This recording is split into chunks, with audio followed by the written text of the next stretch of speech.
परांडा येथे DBA समूहाच्या वतीने पुण्यश्लोक अहिल्यादेवी होळकर यांची 229वी पुण्यतिथी साजरी। परांडा येथील शासकीय विश्रामगृह परांडा येथे DBA समूहाच्या वतीने पुण्यश्लोक अहिल्यादेवी होळकर यांची 229वी पुण्यतिथी साजरी करण्यात आली।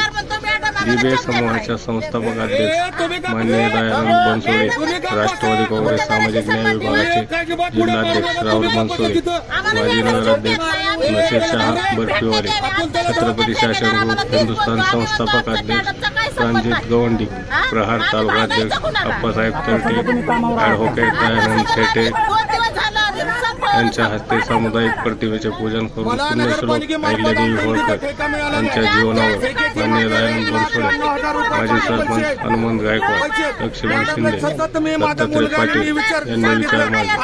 यावेळी राष्ट्रवादी काँग्रेस पार्टी युवा नेते सलीम तुटके, माजी सरपंच भाऊसाहेब ओवाळ, अमर गायकवाड, दशरथ मारकर, धर्मराज नरोटे, नवनाथ गोरे, वाळू, गोमाशे आदी मोठ्या संख्येने उपस्थित होते। शेवटी आभार प्रदर्शन माननीय दयानंद बनसोडे यांनी मांडले।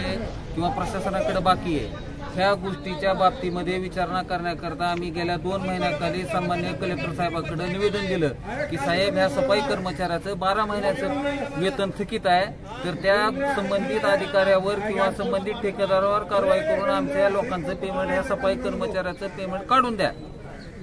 त्याच्यावर कलेक्टर साहेबांनी संबंधित सीओना तातडीचा अहवाल मागून घेतला।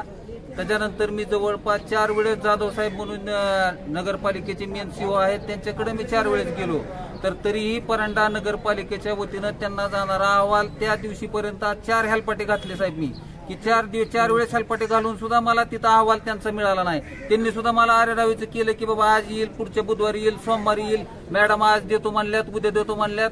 ही संपूर्ण टाळाटाळ माझ्या प्रकरणाबद्दल झाली। त्याच्यामुळे मी परत कलेक्टर साहेबापाशी 2दा कलेक्टर साहेबाला भेटलो। साहेब म्हणलं गोरगरीब लोक आहेत, करून खाणारे लोक आहेत, वर्ष झाले ह्यांच्या घरात म्हणलं खायला काय नसतंय, करून खाणारे आहेत, त्यांच्या पैशाचं बघा। कलेक्टर साहेबांनी माझ्यासमोर सीओ मॅडमला फोन लावले किंवा त्या प्रकरणात काय केलंय काय नाही, नुसतं तात्पुरता फोन केला, त्याच्यानंतर कुठलीही कारवाई झाली नाही। त्याच्यामुळे नाईलाज असतो आम्हा सगळ्याला सफाई कर्मचाऱ्याला ह्या लोकांना इथं घेऊन आत्मदहन करावं लागलेलं आहे। 15 लोक वर जाऊन बसल्यात। काय आता आमचा जर ह्या आत्ताच्या आत्ता जर निकाल लागला तर ठीक आहे, नाही तर ह्या 15 लोक डायरेक्ट वरनं डिझेल टाकून पिटून घेऊन उडी टाकणार आहेत ही मी प्रशासनाला सांगायला लागलो। त्याच्यामुळे जी काय विषय आहे ते आमचा विषय आत्ताच्या आत्ता मार्गी लावा, नाही तर ती वरची लोक 100% वरनं उड्या टाकणार आहेत। त्याला सगळं सुई ही ठेकेदार, नगरपालिका प्रशासन ह्या लोकांच्या जीवाला बरं वाईट झालं तर त्याला हे सगळे जण जिम्मेदार राहणार आहेत।